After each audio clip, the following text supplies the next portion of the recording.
Faces have always held power to humanity. A face is among the easiest things for a human being to recognize. From birth, one sees faces and identifies with them, somehow making the connection between one's own face and the others. Considering the amount of faces one might need to see and distinguish during any given day, it is no surprise how easy it is to identify a face. One of the oldest known depictions of a face, the Dame de la Capuche, or Lady with the Hood, was discovered in a cave in Brossempoy, France in 1892. This beautiful, if not slightly haunting figure dates back to as far as 25,000 years ago. There was a body that went with the visage, but truly it is its face that captivates the viewer. So ancient and yet so recognizable. The Venus of Brossempoy gives us a glimpse at the intelligence, but more importantly the humanity, of some of our most ancient ancestors. It can be hard enough to accept that human beings 25,000 years ago were intelligent or even human enough to create artistic representations of faces. However, it is another kind of difficulty entirely to be confronted with such a representation somewhere where it should not be, somewhere other than Earth. In 1976, the Viking 1 orbiter was taking images of the Cydonia region of Mars. The area contained several mesas, which were believed to be natural. However, one image appeared to contain something instantly recognizable: a humanoid face. Initially dismissed by its discoverer as a trick of light and shadow, 2 years later more images from Vikings seemed to confirm its presence. An enigmatic figure staring out into space from the surface of a dusty, dead planet. This is the story of the face on Mars. In the late 1960s, though most of the public was concerned with the moon missions and subsequent landings at the time, Mars was also a destination of interest all over the world. In 1965, NASA performed the first flyby of Mars with its Mariner 4 probe. The first close-up images of the Martian surface were taken by this probe, and the success of this mission would be the catalyst that would lead to more missions to the Red Planet. The usual suspects were all present, with the two largest players being the United States and Russia. Mars is 150 times farther from the Earth than the Moon is, approximately 54.6 million kilometers away. This would mean much longer travel times than missions to the Moon, and technology sent to Mars would have to be very carefully calibrated if it was to make the trip successfully. As evidenced by later trips to the orbit of Mars, probes could be subject to sudden and catastrophic malfunction for even the slightest of human error. However, in 1971, the Mariner program broke ground again when Mariner 9 became the first man-made satellite to orbit Mars. Mariner 9 captured highly clear and detailed images of the Martian surface. The images of Cydonia taken by Mariner 9 may well have contained the face, but they were taken from too far away and it was not distinguishable from the rest of the Martian terrain.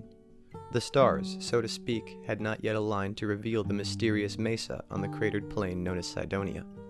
It would take another 5 years until 1976, when Viking 1 became the first probe to perform a successful soft landing on Mars.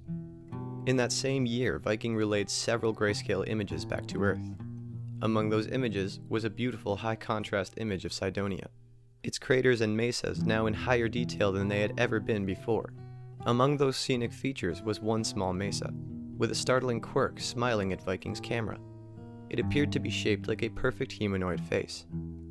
At 1.5 kilometers across, this would have been quite a large object to construct. With the sun's light hitting the mesa in the correct way, the illusion, so to speak, was uncanny. But Viking's chief scientist, Jerry Soffin, was not convinced, and continued to write it off as just that, an illusion. The mystery of the face on Mars almost ended there. However, another image was discovered that depicted the face, one from 35 of Viking's orbital cycles later than the original. This new image would seem to confirm that the face was a true and permanent feature on the Martian surface. Humanity now had to confront the seeming reality that a monument shaped like a face was staring at them from the surface of a dead alien world. And for more than 20 years, that's what many people did. Though scientists still believed the face to be nothing more than a curiously shaped natural mesa, the public did not easily accept this explanation. The face became the frequent topic of rumors and hearsay among those with their eyes to the stars. For many, the face was the ultimate proof. Aliens existed, at least at one time. To them, the face must have been some sort of ancient monument built by an extinct race of aliens that would have been our next-door neighbors. However, the space agencies of the world did not intend to let this speculation run rampant for too long. In 1997, the Mars Global Surveyor was launched by NASA. The Mars Global Surveyor was very much like Viking, but with much more modern technology. It was meant to literally survey the surface of Mars. The Mars orbital camera that it was fitted with was capable of taking pictures in much higher resolution even than Viking. Data was pooled from the Mars orbital camera and also the high-resolution stereo camera, which was aboard the European Space Agency's Mars Express probe. And with the combined data, NASA and ESA scientists were able to create what they believed to be an accurate three-dimensional representation of the face. To them, this representation is proof that the face on Mars is nothing more than an optical illusion, pareidolia brought on by curiosity and well-placed shadow. Though it is a bit hasty to consider that this image immediately disproves the idea that the face is an intelligently constructed monument. Observing it, one may well get the impression that it is nothing more than a pile of Martian dust. However, upon further scrutiny, it is still shaped like a face. Its bilateral symmetry, impressions for eyes, and the ridges of a brow, nose, and mouth can still be seen. The increased resolution of these composite images brings into stark detail the dust mounded atop the mesa, and considering the shape remains constant, one could easily imagine that there is a formation of rock buried beneath the surface, which gives the dust pile its form. After all, we know for certain that Mars is a very dusty planet with an extremely thin atmosphere.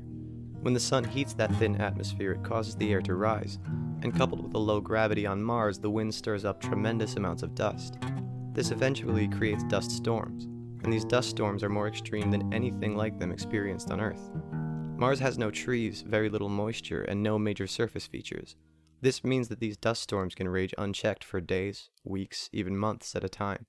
There are times when 100% of the surface of Mars is obscured by one gargantuan red dust storm. These storms periodically change the landscape of Mars through a process called Aeolian Erosion. This is the process by which wind erodes or displaces ground material. As a testament to how much Martian dust is displaced, there are times when the Opportunity rover was seemingly buried in dust so thick that its solar panels were unable to gather energy and it could no longer move, only to be unearthed when the winds picked up again to clear away the dust. Mariner 9 actually had to delay its mission to take images of Mars, as in 1971 when it arrived in orbit around the planet there was a giant dust storm obscuring much of the surface. The northern Mars landscape is one of interest, as it was thought that the dunes present there were static and unchanging, until high-resolution images from the high-rise camera aboard the Mars Reconnaissance Orbiter revealed that they actually change quite frequently. Gusts of wind that are stronger than astronomers anticipated, coupled with melting and freezing ice, create seasonal variation in the surface features of the red planet.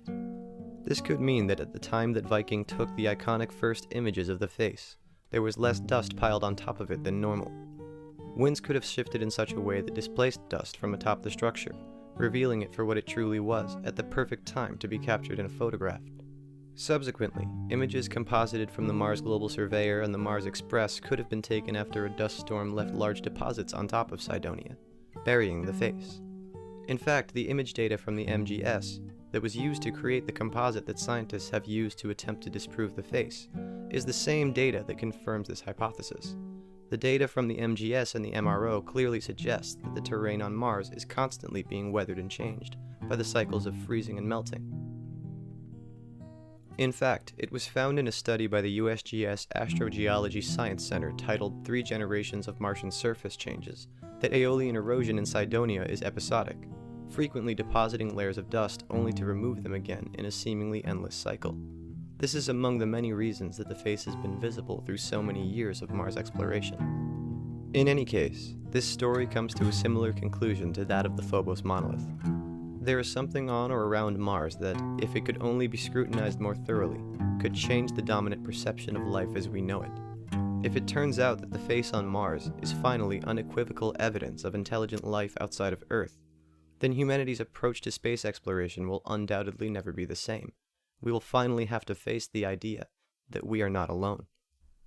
However, it is admittedly equally likely that upon further investigation, astronomers will find that the face on Mars is merely a curiously shaped rock and dust mesa.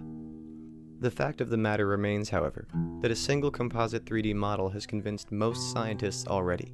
In all likelihood, the ultimate answer as to whether or not the face on Mars is a monument or a mesa will not be further pursued by the major space agencies. They have their answer, their de facto response to the continued questions of the public. The face's whimsical grin and all the secrets that it potentially hides could elude us forever. Though, if the discovery of the face is any indication, there is still hope in the form of serendipity.